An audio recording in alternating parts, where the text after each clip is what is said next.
না না একটু দাঁড়াবেন ভাই, আপনার ক্যামেরাটা নিচে নামান না ভাই প্লিজ। ভাইজান ভাইজান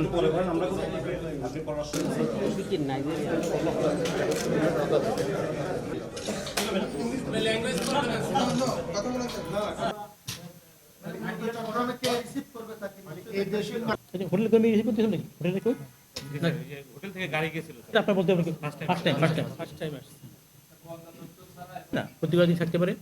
এখন নির্ভর করে এখন তো আর হচ্ছে ওই জ্যাকেটের যারা সদস্য সে ট্রানজিট হিসেবে বাংলাদেশকে ব্যবহার করতেছে। আর ঢাকা থেকে যেটা স্যার বলছে চাই যে ধরা না পড়ুক, সেহেতু সেই কৌশল অবলম্বন করে তাদের হচ্ছে টেকনোলজি জানা আছে। হ্যাঁ উনি বলছে আমি চিকিৎসার টাকা লাগবে, সেই টাকার জন্য আমি একটা পেপার সাইন করবো। অন্য বিমানবন্দরে আমরা নজরদারি রাখি, এখানেও রাখি। গ্রেপ্তার হলে কোথায় প্রডিউস করা হবে সে আইনে বলা আছে। নিয়ম হলো যেখানে গ্রেপ্তার এটাই বেছে নিয়েছে, বোঝাই তো যাচ্ছে এখানে আনবে কেন, এখন তো ঢাকা থেকেই তো যাওয়ার কথা, এর থেকে তো আদেশ দেবে তাকে ই করার জন্য, এরা আইনের নিয়ম আর কি। স্টাসিয়া সান্তেরুলি তিনি ব্রাজিল থেকে দুবাই হয়ে চট্টগ্রামে মাদক নিয়ে আসবেন। মানে তার সম্ভাব্য তারিখ ছিল 12ই জুলাই এখানে ল্যান্ড করবে। এই তথ্য পাওয়ার পর গোয়েন্দা ইউনিটের লোকজন আমার সাথে যোগাযোগ করে আমার পারমিশন চাওয়ার পর আমি পারমিশন দিই। ঢাকা থেকে আমার গোয়েন্দার লোক চট্টগ্রামে আসে। এখানেও আমাদের মাদকের কর্মচারী আসছে, তাদের সাথে তারা একটা পরিকল্পনা তৈরি করে।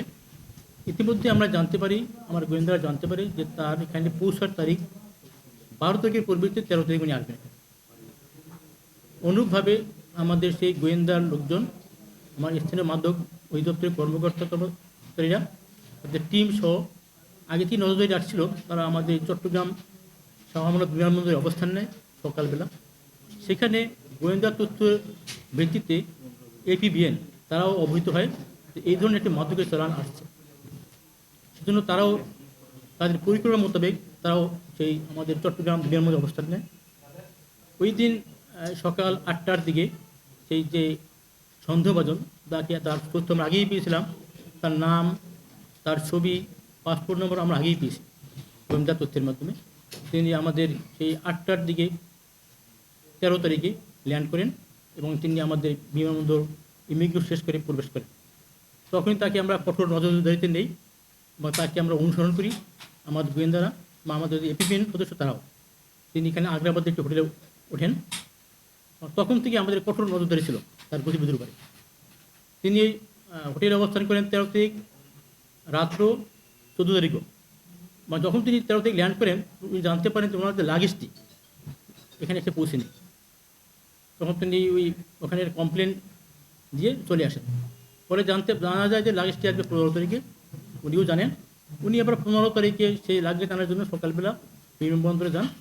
আমাদের আগে থেকেই তাকে আমরা নজরদারি রাখছি। আমরা বলছিলাম আমাদের লোকজন তাকে ফলো করে সেই বিমানবন্দরে উপস্থিত হন এবং উনি সেই বিমানবন্দরে যে এখানে লাগেজ আসে বেল্ট থেকে তার লাগেজ সে শনাক্ত করার পর উনি রেড ক্যানেলের দিকে আগান এসের জন্য। তখনই আমাদের লোকজনরা তাকে একটু ঘিরে ধরেন।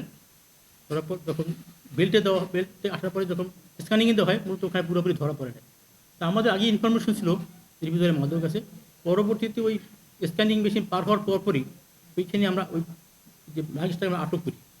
আমরা অনেক তখন আরও গোয়েন্দা সংস্থার লোকজন ছিল, DGFI, NSI বা অন্য যারা থাকে তারাও ছিল, কাঠমন্ত্রী লোকও ছিল ওখানে তাদের সামনেই টেবিল উপরটা খোলা হয় এবং খোলার পরে ওখানে ব্যাগের ভিতরে IPS একটা বক্সের মতো দেখা যায়।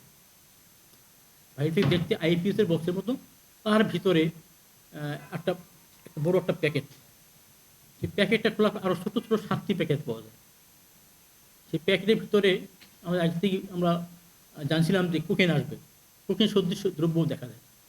যেহেতু একটু ব্যাপার আছে যে একটা জিনিসটা তো মাদক খালি চোখে তো আমাদের যারা এক্সপার্ট, আমাদের যারা এখানে আসেন তারা অনেক জিনিসই খালি চোখেও বুঝতে পারেন, অনেক জিনিস আসে। তারপরও একটু হালকা পরীক্ষা নিরীক্ষা দরকার হয় প্রাথমিক সততার জন্য। সেই জন্য আমাদের এখানে একটি পরীক্ষাগার আছে। সেই পরীক্ষাগারের যিনি পরীক্ষক উনিও ছিলেন, উনি ওনার যন্ত্রপাতি যা নেওয়ার কথা সেই যন্ত্রপাতি নিয়ে উনি সেই এয়ারপোর্টে গমন করছেন। ওখান থেকে একটু নমুনা নিয়ে টেস্ট করে দেখলেন। একবার দিলেন হেরোইন, হেরোইন আসে নাই। পরে আরও 2বার দিলেন কোকেন।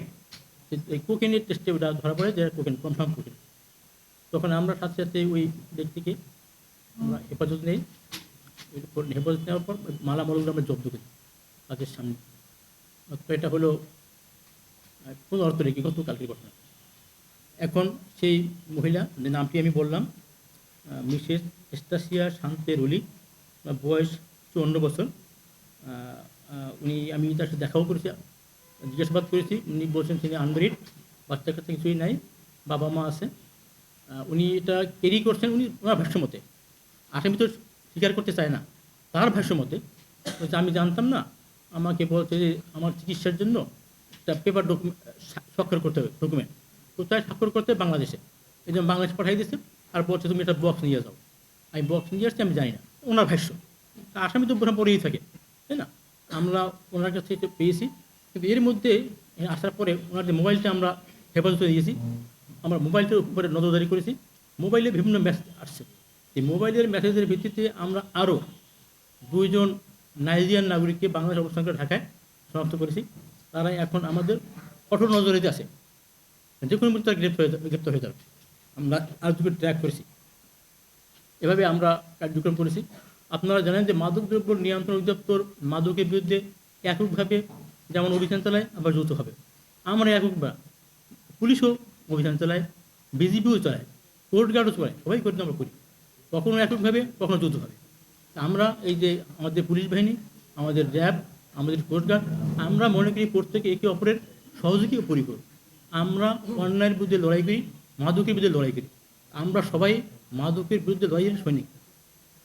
সুতরাং আমি সবাইকে ধন্যবাদ জানাই, যে পুলিশ বাহিনীর সদস্য বা কাস্টম যারা সহায়তা করছে, প্রত্যেকে আমি ধন্যবাদ জানাই মাদকদ্রব্য নিয়ন্ত্রণ অধিদপ্তরের মহাপরিচালক হিসেবে।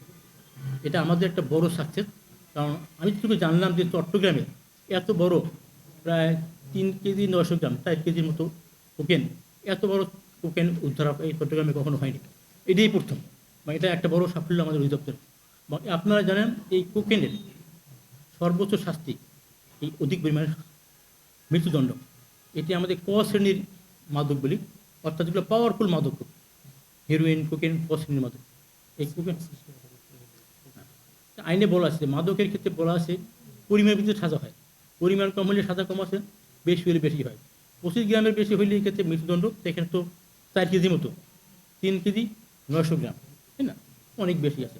যদি এটি আমরা ইতিমধ্যেই ওই ব্যক্তির বিরুদ্ধে মামলা একটা এফআইআর করেছি, আমরা কিছুক্ষণের মধ্যে চালান দেবো। এরপর অ্যাজ পার রুল এখানে একজন আমরা আইও নিয়োগ করব তদন্ত করার জন্য, তদন্ত করবেন। এবং আমরা আশা করব যে আইও এই যে আসামিকে কোর্ট থেকে রিমান্ডে নিয়ে জিজ্ঞাসাবাদ করবেন, আমার ইচ্ছা। বাট রিমান্ডে নেওয়ার বিষয়টা আইওর উপরে উনি নির্ধারণ করবেন। আমার বিশ্বাস যে উনি একটা প্রেয়ার করবেন, কোর্ট থেকে রিমান্ড নেবেন। রিমান্ড নিয়ে আসামিকে জিজ্ঞাসাবাদ করলে সব তথ্য পাওয়া যাবে, যে এ কার নির্দিষ্ট কোথা থেকে আনছে, এর গন্তব্য কোথায়, কারা কারা মাঝখানে আছে, সব র্যাকেটটা আমরা বের করব। এর আগেও এই 24 সনের 24শে জানুয়ারি আমাদের ঢাকা এয়ারপোর্টে কিন্তু 8 কেজি 300 গ্রামের একটা কোকেন চালান ধরা পড়েছিল। আমরা খবর পেয়েছি যে সেই যে চক্রটি, সেই চক্র এবং এই চক্রটি একই চক্র বা তার সাথে লিঙ্ক আছে। সুতরাং আমরা যদি এটাকে জিজ্ঞাসাবাদ করতে পারি ভালোভাবে, তাইলে পুরো চক্রটাকে আমরা ধরতে পারবো। তাইলে আমরা একটা বড় ধরনের সাফল্য হবে, অনেক লোককে আসামি করতে পারবো। আগামীতে এটা মাদক প্রতিরোধে সহায়ক হবে।